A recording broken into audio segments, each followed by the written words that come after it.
দাদা আজকে কি তাহলে প্রচার শুরু হলো? প্রচার মোটামুটি গতকাল তো শুরু হয়েছে, আজকে আমরা আনুষ্ঠানিকভাবে শুরু করলাম যে আমাদের প্রার্থী দীপা দাস মুন্সির নাম আজকে সকালে অ্যাপ্রুভ হয়ে গেছে, সোনিয়া গান্ধী অ্যাপ্রুভ করে দিয়েছে। তো সেই জন্য আমরা আজকে পুরোদমে নেমে গিয়েছি আমাদের জেলায়।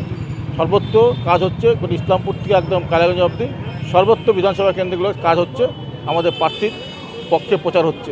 তো বিভিন্ন ক্ষেত্রে ওয়াল প্রিন্টিং হচ্ছে, গ্রুপ মিটিং হচ্ছে। আমাদের মানে একদম তৎকালীন পরিষেবা দেওয়ার জন্য আমরা যেভাবে উদ্যোগ নিচ্ছি আমাদের কর্মীরা, আমরা অভিভূত যে একদিন পর মানুষ কোনো দিন একটা মধ্যে ছিল যে উৎকণ্ঠার মধ্যে ছিল কি হবে কিন্তু আমরা বলেছিলাম এই সিটটা কংগ্রেসের সিট, জাতীয় কংগ্রেসের সিট। প্রিয়রঞ্জন দাস মুন্সি আবেগ জড়িয়ে আছে, উন্নয়নটা প্রিয়রঞ্জন দাস মুন্সি করেছে এই এলাকায়। প্রিয়রঞ্জন দাস মুন্সি, দীপা দাস মুন্সি, প্রিয়রঞ্জন দাস মুন্সি মারা যাওয়ার পর তার আবেগ স্মৃতি জড়িয়ে আছে আমাদের এই লোকসভা কেন্দ্রে। আমরা তাই বারবারে বলছিলাম আমাদের কংগ্রেস প্রার্থী দীপা দাস মুন্সি দেওয়া হোক। শেষকালে আমাদের জয় হয়েছে, আমাদের প্রার্থী দীপা দাস মুন্সিকে প্রার্থী পেয়েছি কংগ্রেসের প্রার্থী হিসেবে। মানুষ আনন্দিত, উদ্বেলিত যে আজকে সঠিক সিদ্ধান্ত নেওয়া হয়েছে যে রায়গঞ্জ কেন্দ্রে 5 নম্বর রায়গঞ্জ লোকসভা কেন্দ্রে জাতীয় কংগ্রেস প্রার্থী দীপা দাস মুন্সিকে আজকে মনোনীত করেছেন। আমাদের এআইসিসি অল ইন্ডিয়া নিখিল ভারত কংগ্রেস কমিটি আমাদেরকে ফল দিয়েছেন জাতীয় কংগ্রেস প্রার্থী হিসাবে দীপা দাস মুন্সিকে।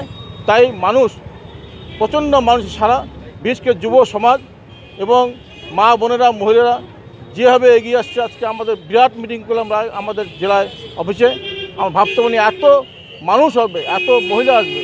তা আমরা খুশি এই নির্বাচনে কাজ করতে পেরে, নাহলে আমাদেরকে কাজ করতে হতো না। আজকে জাতীয় কংগ্রেস প্রার্থী দীপা দাস মুন্সি হওয়াতে আমাদের কর্মীরা মনোবল বেড়েছে এবং উৎসাহিত হয়েছে।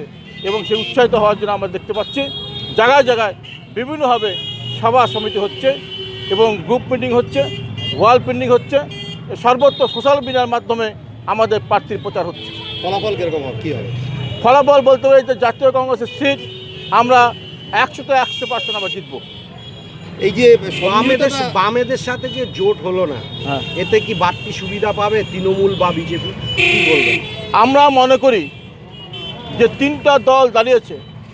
রায়গঞ্জে এইমসে ধাঁচে হাসপাতাল আমাদের সর্বজন সদ্য প্রিয়রঞ্জন দাস মুন্সি স্বপ্ন দেখেছিলেন এবং উনি উদ্যোগ নিয়ে মনমোহন সিং প্রধানমন্ত্রী ছিলেন, 823 কোটি টাকা ব্যয়ে ক্যাবিনেটে পাস করেছিলেন। সেই সময় নিয়ম হলো কেন্দ্র সরকার হাসপাতাল করবে, কিন্তু জমিটা অধিগ্রহণ করবে রাজ্য সরকার। তখন বামপন্থী সরকারও জমি অধিগ্রহণ করেনি। তারপরে পরিবর্তন সরকার তৃণমূল কংগ্রেসও জমি অধিগ্রহণ করেনি। তারপরে যখন 14 সালে মোদী সরকার আসলো দিল্লিতে, তখন মোদী এবং দিদি এক হয়ে আমাদের রায়গঞ্জ থেকে প্রিয়রঞ্জন দাস মুন্সির স্বপ্ন ছিল এইমস হাসপাতাল, সেটা তুলে নিয়ে গেল কল্যাণীতে।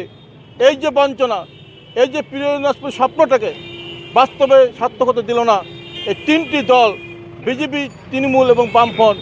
আজকে তাই মানুষ বলবে এরা কোন মুখে ভোট চেতে আসবে।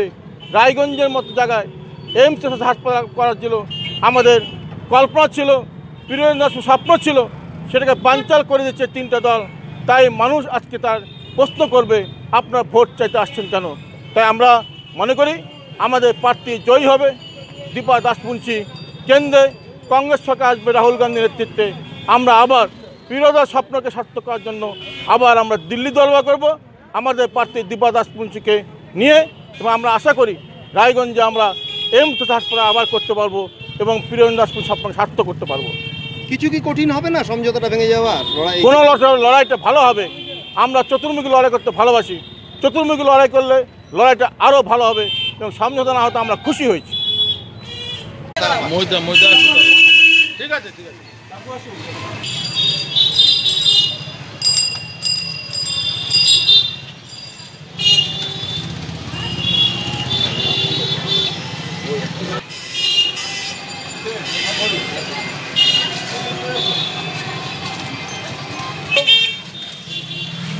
বলো।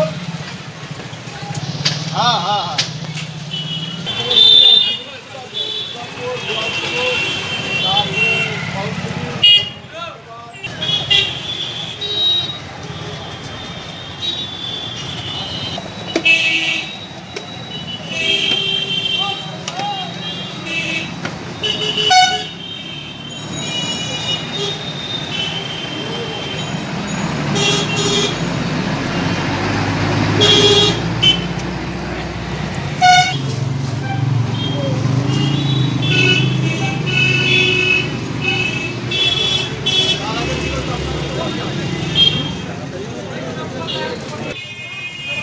না 57 62 57 62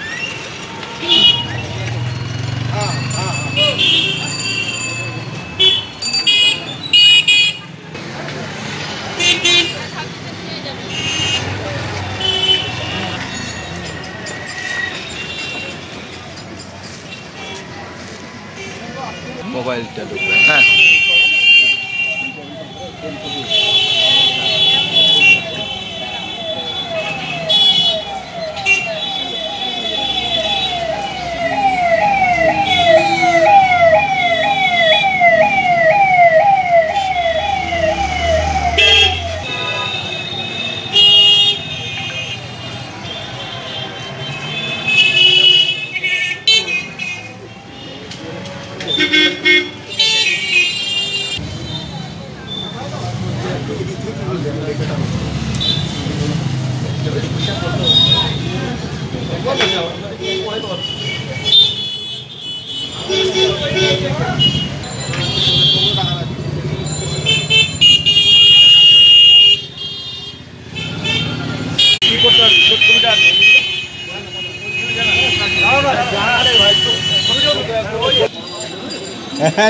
নিজে নিজে